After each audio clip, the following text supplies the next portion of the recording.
सनातन धर्म दुनिया के सबसे पुराना धर्म है, इसलिए इसकी इतिहास भी उतनी ही पुरानी, उतनी ही विस्तृत और उतना ही रोचक है। उस इतिहास का एक हिस्सा है महाभारत। क्या आपको पता है इसे महाभारत क्यों कहते हैं?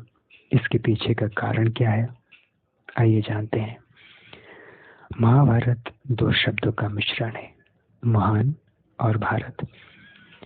जैसे एक महान पुरुष को महापुरुष कहते हैं, उसी तरह महान भारत को महाभारत कहते हैं। महान शब्द का अर्थ तो हम जानते ही हैं। अभी भारत पे आते हैं। बहुत पहले शकुंतला और राजा दुष्यंत के एक पुत्र थे जिनका नाम था भरत। वो बहुत ही पराक्रमी थे और सभी प्रकार की सद्गुणों के अधिकारी थे। उनके जैसा कोई राजा नहीं था और उन्हीं के नाम से ही पूरी वंश का नाम पड़ा है, जिसे भरत वंश कहते हैं। और उस भरत वंश की हर राजा को भारत कहा जाता है। इसलिए अर्जुन भी भारत कहलाएंगे, युधिष्ठिर भी भारत कहलाएंगे और भीष्म भी भारत कहलाएंगे और दुर्योधन भी भारत कहलाएगा। तो भाई उम्मीद है इस भारत शब्द का अर्थ हमें अच्छी तरह से समझ आ गया।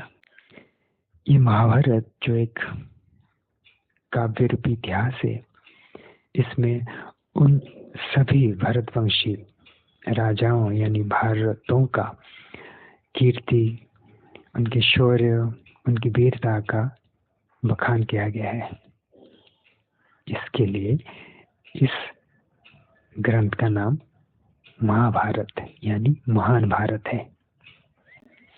और उन राजा भरत के नाम से ही जैसे उनका वंश का नाम पड़ा है भरत वंश, उसी तरह उनसे ही इस भूखंड का नाम भारत पड़ा है, जो हमारा देश है। और अगर भूमि की बात करें तो उसका नाम भारती है। उम्मीद है दोस्तों आप सबको अभी अच्छी तरह से समझ आ गया कि इसे महाभारत क्यों कहते हैं, हमारा देश का नाम भारत या भारती क्यों है। आज के लिए इतना ही। फिर मिलेंगे कुछ नए रोचक बातों के साथ।